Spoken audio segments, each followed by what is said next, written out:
Saya sebagai praktisi, saya akan bagi menjadi 3 kelompok. Kalau dalam bahasa saya sebut hand, heart, dan head. Hand itu adalah tangan, heart itu adalah hati, head itu adalah kepala atau pikiran. Jadi semua bagian dari awal sampai akhir memerlukan skill atau keterampilan operasional, yang mana kita umpamakan dengan hand.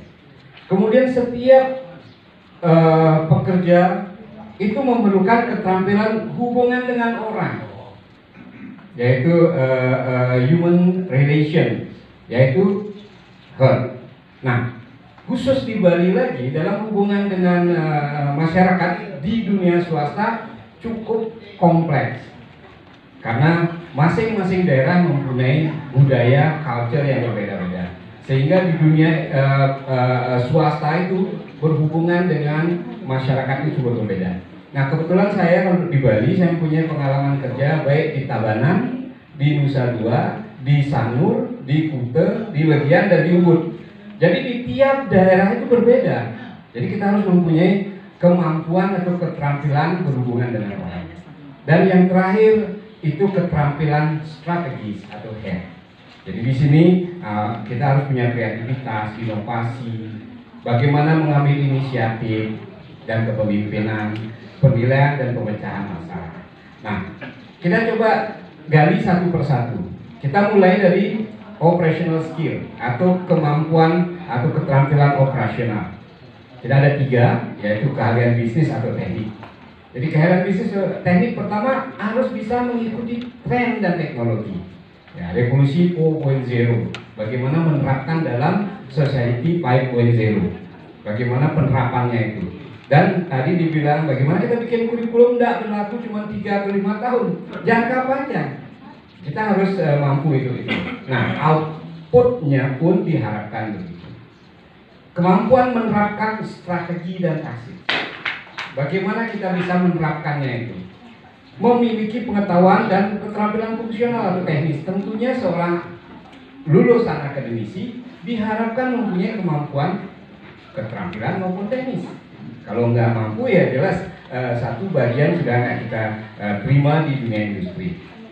Kemudian di sini juga sebagai staf harus mampu mendukung atasannya, mensupport visi, misi dan sebagainya. Seperti Pak Jokowi punya visi presiden, di bawah nggak punya visi. Jadi gimana outcome-nya ataupun lulusannya bisa mendukung visi atasan.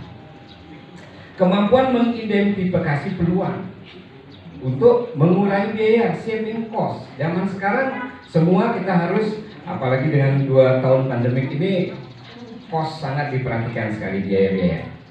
Kemudian jeli terhadap kebutuhan tamu. Nah, tamu kita siapa?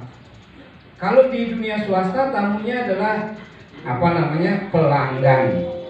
Sedangkan di birokrasi tamunya adalah masyarakat. Nah, di sini dalam saya memberikan kuliah sering sekali mengarahkan mahasiswa itu jangan melihat masyarakat yang datang ke kantor kita itu sebagai orang lain, sebagai mereka yang harus melayani kita, tapi kita yang harus melayani mereka.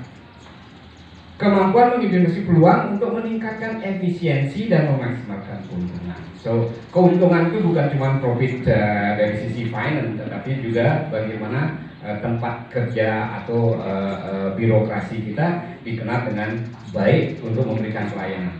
Kalau sekarang belakangan ini yang saya lihat TNI dan Polri cukup naik rating kepercayaan masyarakat. Nah, ini birokrasi semua juga diharapkan begitu, terlebih di swasta. Yang kedua, profesionalisme dari sisi masih dari sisi hand, menjaga emosi. Kita ada orang bilang clever people look stupid when they are emotion.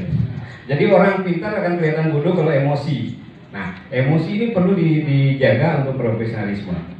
Bertindak secara konsisten, mengikuti kode etik, berpenampilan. Profesional itu penampilan kita juga dinilai. Bagaimana appearance kita, grooming kita. Kemudian kemampuan berkomunikasi. Nah, di sini berkomunikasi antara satu daerah dengan lainnya berbeda. Demikian juga antara masyarakat bawah dengan atas berbeda. Saya sering melihat ada pejabat yang berkomunikasi dengan masyarakat dengan bahasa yang tinggi, sehingga masyarakat tidak mengenal. Kemampuan mendengarkan. Nah, di sini active listening kita diperlukan. Bagaimana kita mampu mendengarkan dengan baik keluhan dan menindaklanjuti. Karena cenderung sebagai pejabat atau sebagai pegawai mau didengarkan, tapi jarang sekali mau mendengarkan. Memperlihatkan sikap positif dan optimis. Jadi harus selalu positif dan harus selalu positif, optimis. Nah, di sini sering mendengarkan bahwa kita negative thinking. Jadi kita harapkan outcome dari mahasiswa selalu bersikap positif.